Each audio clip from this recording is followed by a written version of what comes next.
Alright, we're going to jump into this one pretty quickly. I'm honestly pushing it a little bit. It is pretty late at night. It's like 10:40. I'm still sick, so I've taken a preventative cough drop as it definitely gets worse when it's later. So hopefully that will get me all set for this run. A19 Silent Attempt 2. Last one didn't go so well. I honestly wasn't unhappy with how I built the deck, but I just made several micro issues across several different fights. I did listen to it back though, and I do like the way that the mic sounds, so I'm going to keep that going on. And yeah, I just watched back some of the fights and I just feel like I lost a lot of HP in places I shouldn't. So we're going to try and fix that this time around. I probably won't have time for a full run for this recording, but I figured, you know what, worst that could happen is we stop the run partway through and pause it. And it is what it is. So I'm looking at these Niao choices right now. I can remove a card, I can obtain 3 random potions, which at High Ascension, when you only have 2 potion slots, I pretty much always discount this one, especially because as Silent, the boss swap is like always a viable option. So boss swap, I mean, nothing's going to be worse than 3 random potions here, especially because it's not hard to get the potions you need before the first elite. It's just a pretty bad choice. Removing a card from my deck I might consider on Defect, Ironclad, or Watcher, but on Silent I feel like it's pretty low value. Take 15 damage and choose a rare card to obtain is a little bit risky because 15 damage is one of the worst downsides you can get, and then on top of that it really is super high variance. Like I could just get a nightmare and like what am I gonna do, clone like neutralizes. There's some obviously certainly some good cards you can get like After Image and stuff like that, but I don't know if any of it's worth 15 damage. So I think we'll just play another boss swap, and we have a Runic Dome run, which I like Runic Dome a lot because I typically take it in situations where I want to have it. So if you didn't know, Runic Dome is a really good relic when the hands you're playing every turn are independent of what the enemies are doing. So for example, on a character like Ironclad or Watcher, there's a lot of times where you are blocking or damaging depending on what the enemy is doing. That's when Runic Dome can be hard. Obviously you can still memorize the enemy patterns and it can still be strong, but even then you're still going to have to gamble here and there because lots of the enemies work off of a dice roll. But if your deck is just doing the same thing every hand regardless of what the enemies are doing, then the Runic Dome is just pure upside because you're not even looking at what they're doing. You're just playing your combo. So what kind of gets hard about that is if you start out with it, then that means you got to draft that way or just be really good at knowing what enemies do, which is a little bit scary. So all of that being said, I really want to just take as many hallway fights as possible so I can see lots of cards. The problem is that this route over here hits a really early shop, which is annoying. I think both of these shops are bad enough that it completely negates these routes, but these routes are just as scary because there's all these freaking elites on them. But right now I think I'm just going to target this elite and shop path right here. This is like certainly worth considering, the 2 elites with 2 campfires. I mean, a campfire right after each one on top of these question marks means that it probably will be fine, and the elites are pretty predictable, but I just need to get some good cards. So with that in mind, we have this kind of decision point we can make here where we can decide which direction we're going to go. So we'll just take the hallway fights like I said for now, and we'll see kind of what things are looking like when we get there.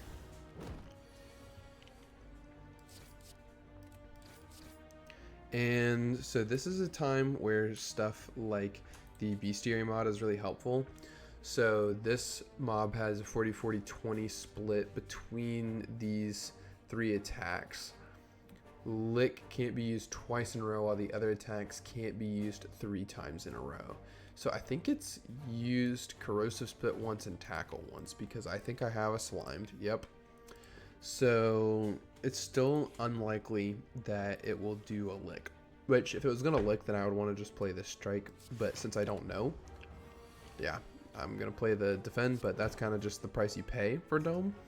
Which, interesting perspective on Dome that I saw in the Slay the Spire Discord server that I thought was pretty insightful is, yes, you will take free damage sometimes running this relic. Like, you will get hit with stuff that you wouldn't have gotten hit with if you didn't have it and you could see their intents. However, the amount of value you get from that extra energy every turn is almost always going to outweigh that damage, unless you're just so stupid that you're taking ridiculous amounts of damage. But if you're smart about it, that extra energy, I mean, you think about in that fight, like how many turns was that? I didn't see, but it was like, what, 6 turns? So that's like, what, 30 block, 36 damage? I mean, so unless you're taking that amount of damage, it's really hard to argue with it.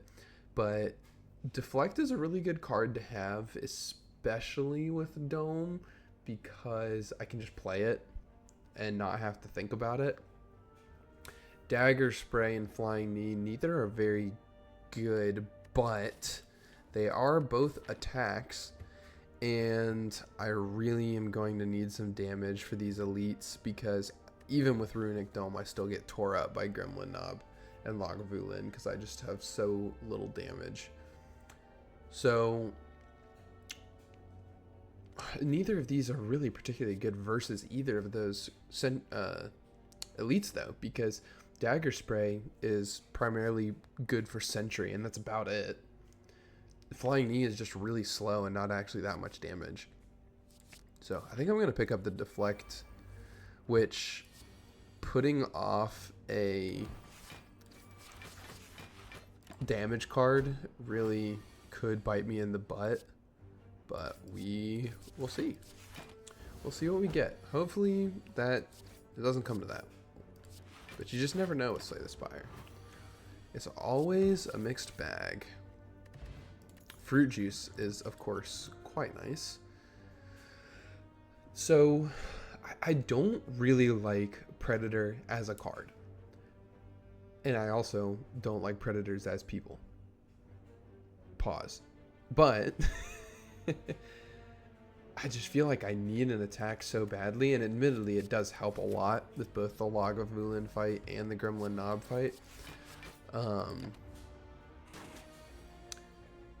But it feels scary because it's not that high a damage. The card draw is really nice, though, I'm not gonna lie. Okay, Crippling Cloud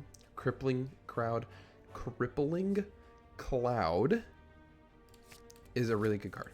And that's a card that kind of falls into the category of we're just going to pretty much play it when we draw it no matter what. I think we've got all these campfires and we've done well enough on HP that I want to say that this is justified to take this 75 gold. And then, I mean, I could even pivot into the shop, honestly, if I feel uncomfortable with these double elites.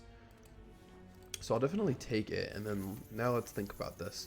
So this way I get 1, 2, 3, 4 freaking campfires. That's so hard to say no to. Do I have good stuff to upgrade, though? I mean, my upgrades aren't amazing right now, I'm not gonna lie. But 2 elites into a really, really big Act 2 shop really could be the play. Or I could just play it safe. But, okay, what's the worst case scenario here? The worst case scenario is we get something terrible in this event that costs HP, and then we get a Gremlin Knob fight and he just kills us. Because if we make it to this campfire, I'm pretty sure we make it through the Lagavulin. If we get the Lagavulin, I want to say we kill it and get to here. Maybe we don't, though. No, I think we do. If we go this way, we get to shop for stuff. We get to see a lot more cards Because, like, what? We can see 1, 2, 3 guaranteed cards on this route versus on this route we see 1, 2, 3, 4. So it's not that much more. And it's still 3 campfires on this route. And we just get to see the shop. So with 220 gold in an elite fight and the campfire before it. But it just, am I trolling to not go for double elites on Silent when I have Dome? Like, I mean, I've got Dome, I've got the Predator, I've got Crippling Cloud. Like, those are good cards.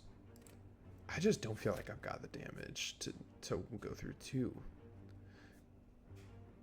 Let's just play it safe. I almost never regret playing safe in this game, and I almost always regret playing aggressive. Because if you can survive, a lot of times problems just tend to solve themselves in this game. It's the surviving that is always the hard part.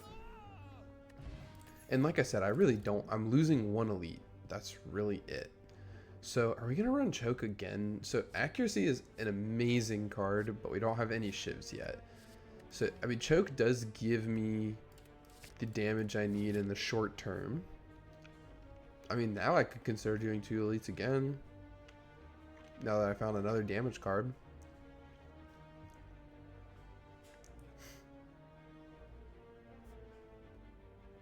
I mean... Okay, so retrospective here, this was definitely the better choice than this because both this lets me pick both options 1 card later. So I'm glad I did this. That was not what I was thinking about at the time, but that ended up being super beneficial. So do I want a shop or an elite? It's a burning elite too. Just kind of scary. But I've got a strength potion now as well. Honestly, I think this could be fine. And this is the fight that we were worried about. But we did not take a lot of damage from an event this time.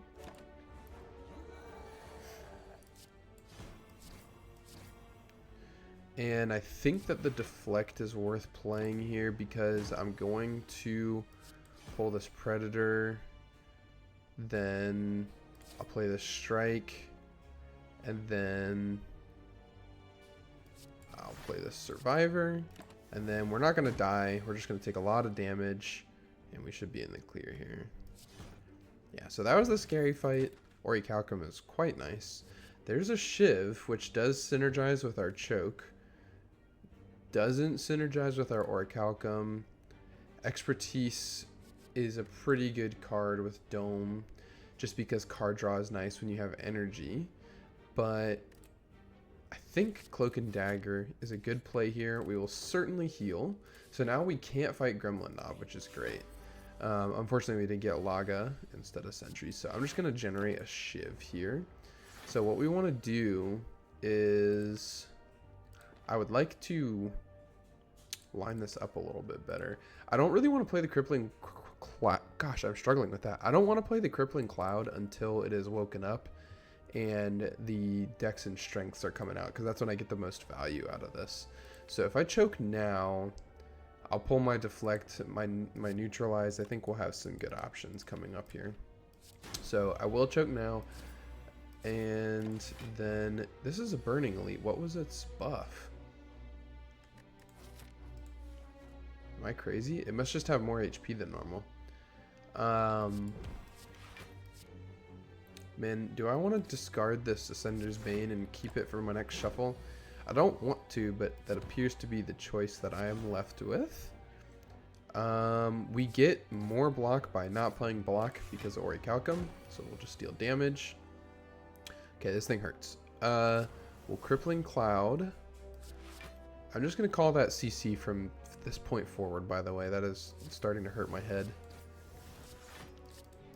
Okay, a little scary.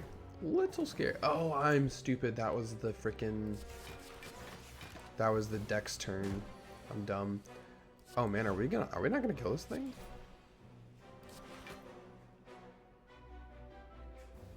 Wait.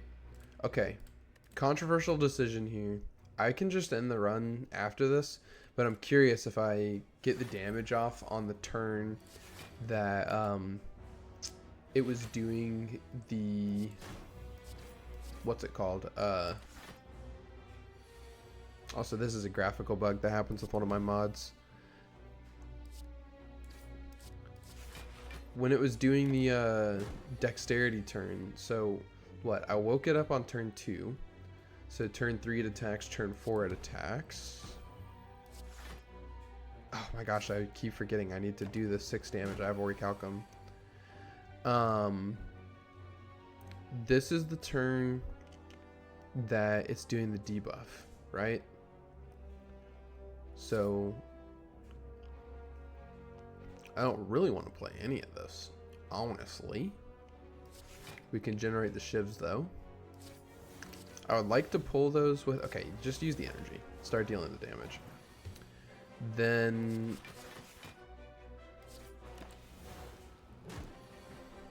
am I dead anyways? So don't play the deflect because you get 6 from Ori. And then do we kill? I don't think so. Ner. We didn't. Okay. Wait, that was a debuff turn. But I'm only dealing 2 I'm only dealing 2 damage with each attack. I need the choke. Okay, yeah, I'm dead. This thing is wrecking me. Okay, well, turns out the double elite path was a mistake. Refer to the previous statement about being safe in this game almost never kills you. I should have just gone to this shop and man, we would be in a great spot. We would get to see all these cards. Oh, so disappointing, man. You live and you learn, but that has been a consistent trend for me, that in these later ascensions, the pathing on the map kills me. I get too greedy a lot. I'm too used to being able to get away with stuff, but these A19 elites are no joke, man. They hurt. But I mean, I learned my lesson. I already knew my lesson. I just ignored it. So just listen to my gut next time and we should be in a better spot. But honestly, that works out because I'll be able to wrap this up in time to get to bed at a decent hour. So thank you for watching if you did. And if you didn't, watch the next one. I will see you later and have a good night. Bye-bye.